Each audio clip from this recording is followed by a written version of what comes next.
ನಮಸ್ಕಾರ ಎಲ್ಲರಿಗೂ. ನಮ್ಮ ಸುಬ್ಬಿ ಕಡೆಯಿಂದ ಬೆಳಗ್ಗೆನೇ ಮನೇಲಿ ಇಡ್ಲಿ ಚಟ್ನಿ ಮಾಡಿದರು, ತಿಂತಾ ಇದ್ದೆ. ನನಗೆ ಯಾಕೋ ನೆಗಡಿ, ಜ್ವರ, ಸೈನಸ್ ಆಪ್ರೇಷನ್ ಮಾಡಿಸಿದ್ದೆ, ಇದೆಲ್ಲ ತೊಂದರೆ. ಕಡ್ಡಿ ಮೀನು ತಂದು ಸುಟ್ಟಿ ಬಾಯಿ ರುಚಿ ಮಾಡಿಕೊಂಡೆ. ನಮ್ಮ ಹುಡುಗ ಮೊಬೈಲ್ ನೋಡ್ತಾ ಇದ್ದ, ನೆಟ್ ಇರಲಿಲ್ಲ. ಇವರಂತೂ ರೆಡಿ ಆಗ್ತಾಯಿದ್ರು. ಇವರಂತೂ ಮುಟ್ಟಿದ್ರೆ ಬರೀ ನಾಟಕ ಆಡ್ತಾರೆ, ಹಂಗೆ ಡ್ಯಾನ್ಸ್ ಆಡ್ತಾಯಿದ್ರು, ಅವ್ರಿಗೆ ಇಷ್ಟ ಬಂದಂಗೆ ಡ್ಯಾನ್ಸು.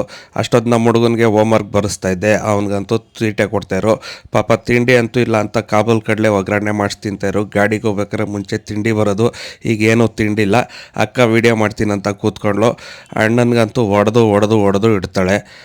ಅಷ್ಟೊತ್ತಿಗೆ ಇವ್ರಿಗೆ ಟೊಮೊಟೊ ಸ್ಲೈಸು, ಒಂದು ಚುರುಮುರಿ ಪಾಪ ಬಾಯೆಲ್ಲ ಕೇಳ್ತಾಯಿದ್ರು ಅಂತ ತೊಗೊಬಂದೆ. ಮನೆಗೆ ತೊಗೊಬರೋ ಅಷ್ಟೊತ್ತಿಗೆ ನಮ್ಮ ಹುಡುಗ ಅಂತೂ ಖುಷಿ ಬಿದ್ದೋದ, ತಿಂತೀನಿ ಅಂದ. ಪಾಪ ಇವ್ರಿಗೇನು ತಿಂಡಿಲ್ಲ ಅಂದ, ಅದೇ ಚಾಕ್ಲೇಟ್ ಅಂತಿದ್ರು. ಅಷ್ಟೊತ್ತಿಗೆ ಟೊಮೊಟೊ ಸ್ಲೈಸು ಇದೆಲ್ಲ ಮಿಕ್ಸ್ ಮಸಾಲೆ ಎಲ್ಲ ಹಾಕ್ಕೊಟ್ಟು ನಮ್ಮ ಹುಡುಗನ ಕೊಟ್ಟೆ. ಪಾಪ ಅವನಂತೂ ಖುಷಿ ಆಗೋದ. ಪಾಪ ಅವನು ಏನೂ ಕೇಳಲ್ಲ, ನನ್ನ ಇದೇ ಬೇಕು ಅಂತ. ನಮ್ಮ ತಾಯಿಯವ್ರಿಗೂ ಕೊಟ್ಟು ಇವರಂತೂ ಬಕಾಯಿಸ್ತಾಯಿದ್ರು.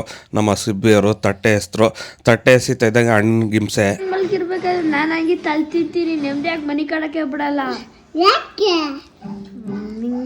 ನಮ್ಮ ಸುಬ್ಬಿಯವರಂತೂ ಅಣ್ಣನಿಗೆ ಇಷ್ಟು ಹಿಂಸೆ ಕೊಡ್ತಾರೆ. ಓಕೆ ಬಾಯ್ ಸ್ನೇಹಿತರೆ, ನಾಳಿನ ವಿಡಿಯೋದಲ್ಲಿ ಸಿಗೋಣ.